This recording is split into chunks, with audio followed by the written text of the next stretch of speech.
Real Estate Masters. Everything you need to know about real estate, from buying and selling a house and the latest in local development and community projects to investing in local, national, and international properties. And now, here are two people who know their way around all things real estate, Tamika Bryant and David Johnston. Thanks for tuning in to Real Estate Masters. Today we have with us a special guest, Dwayne Williams. And so we're going to cover a lot of what's going on in 18th and Vine area as well as the 12th Street District. So today joining us as well is my co-host. Some of you have not met him, David Johnston. Good morning. How are you folks doing today? Good. So today we really want to find out more of what you are doing with your organization and give our viewers a chance to get to know you. So please share with us everything that you've got going on. But first, tell us a little bit about yourself. Well, my name is Dwayne Williams. I am the president and CEO of 12th Street Heritage Development Corporation. We're going on right at 6 years. It's amazing. This is the longest I've been in the organization for 6 years. Normally they call me to come in and fix it, and then they tell me it's time for to go, or someone else calls, and I go to another corporation and try to turn it around as well. That's right. So that's how I met you. That's how you met me. That's correct. We've both come a long ways. Mm-hmm. And so 6 years, it'll be in August at 12th Street Heritage Development Corporation. And I think one of the things that we first did when we got there, we tried to stop the bleeding in the organization and tried to restructure the organization. And I honestly believe that it's okay to build buildings and develop housing and things in communities, but unless you really deal with the issues in the communities, you will not be successful. So one of the things that we first did when I got there, we had we had a lot of young kids in the area, and so we started our mentoring program. You know, and that goes back to Boys and Girls Clubs as always. You know, so we started the mentoring programs for our youth in the neighborhoods, and then we looked around and says, how do we develop our community without developing the people in the community?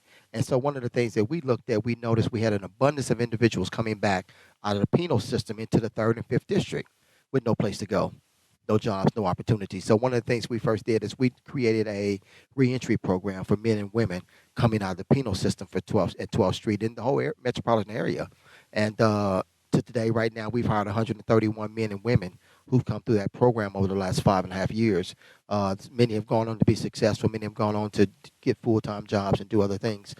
So 12th Street has been a catalyst to trying to bring our community back to be a vibrant and a thriving community. You know, obviously, you know, the buildings and the houses, those things are important, but I also believe we have to develop communities and neighborhoods and those people in the neighborhoods.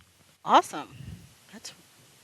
I don't know what to say. That's a lot going on. So you have a mentoring program. What other pillars are under the organization? You have mentoring. I know you do. We have three phases. We have 3 phases of the organization. One is mentoring. The other one is our reentry program. And then the other one is development. You know, and one of the things that I wanted to do was to make sure that the organization was on sound footing before we started to really get back into the development area. You know, when the market crashed, it was difficult for CDCs. We're a community development corporation. And so it was difficult for CDCs to get funding from cities, from the federal government to do development in areas, especially in neighborhoods. And so one of the things we had to do was take a step back, get those other programs up, get those other programs running, functioning well, and then we come back into the development piece. I believe that each entity has to stand on its own. If each entity has to be financially resources for our community, but they also have to make sure that they can financially be stable. And so that was one of the things we did. We stabilized the organization, stabilized each one of those programs, and now each one of those programs are running well. This is our 3rd year in the black, you know, hurrah, you know, for the organization, especially for a nonprofit. You know, 3 years in the black, you know, I think we're saying that we're doing something in our community that is special. And then without organizations like yours and without other organizations, we wouldn't be successful, you know. And then we got individuals in our community like Ollie Gates, you know, who's helped us develop our communities. And I think it's so important to have those type of individuals in our neighborhoods to help us just to be that pillar in that neighborhood to say, okay, let's develop this neighborhood. Why come we can't build in this neighborhood? Why come we couldn't put houses in this neighborhood? Why come we can't bring grocery stores to this neighborhood? So those are some of the things that we're working on at 12th Street right now. Okay. Dwayne, can you give us some specific examples of success stories that you've had? In which area? There's a number of them. I think the biggest success story, I think, is that we've been able to now bring an organization back that had nearly collapsed, bring it back to being a well-respected, a solid organization in our community now. We mentor somewhere around somewhere between 13 and 1,500 youth come through our program a year, our mentoring program. Our reentry program, it speaks for itself. I think we have one of the most successful reentry programs, I believe, in the city, and we've gotten a lot of national attention for that program as well. So when I look at success, I don't look at success from my perspective. I look at success from the organization's perspective. We have this saying, it's not about you, it's not about me, it's about the individuals who come behind us. And so that's what we're trying to build. I'm looking for a legacy in a community. And when I leave this organization, I want people to know that 12th Street is a thriving and a vibrant organization that will continue to build in our community, whether it's housing or whether it's lives of individuals who live in that community. Got it. So on your reentry program, Yes. you've mentioned that. You've mentioned your mentoring program. Out of the two, what's your favorite? I know I'm putting you on the spot, but... You know what? One is my baby. One is one that we birthed in the middle of the night. Okay. And that's the reentry program. I had a young man that was at my church crying one day, and I didn't understand why he was crying. And he said, I don't want to go back to prison. And I'm thinking to myself, don't do what you did.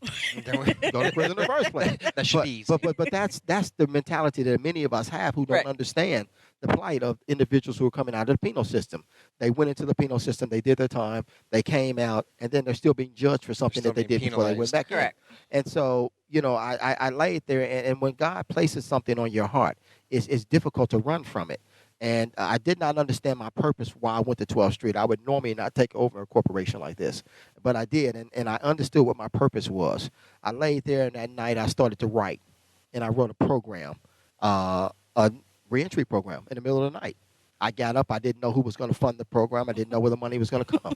I went the next week, told my board we're starting a reentry program, and some of my board members looked at me and said, no, we're not. I said, yes, we are. So some board members got off the board because they didn't want to be associated with that. But it's been one of the most rewarding, one of the most successful programs that we as a community development corporation could do. You know, we're touching the lives of men and women, you know, who are coming out of the system, and we're turning those individuals into productive citizens in our community. So if I had to say which one was my favorite, I love mentoring. I love our youth. You can't be involved at Boys and Girls Clubs and not love our young people. But this reentry program is extremely special to me because of what we've been able to do to the men and women, and how many wives come and talk to me and thank me for this program because their husbands are in this program. So I would say, you know, that's my favorite program. This is awesome, but we're at break time. Okay. So we're going to take a break, and when we come back, we'll discuss more about what else and how people can get involved with you in the organization. So thank you. You're watching us on Real Estate Masters on TV25. We'll be right back.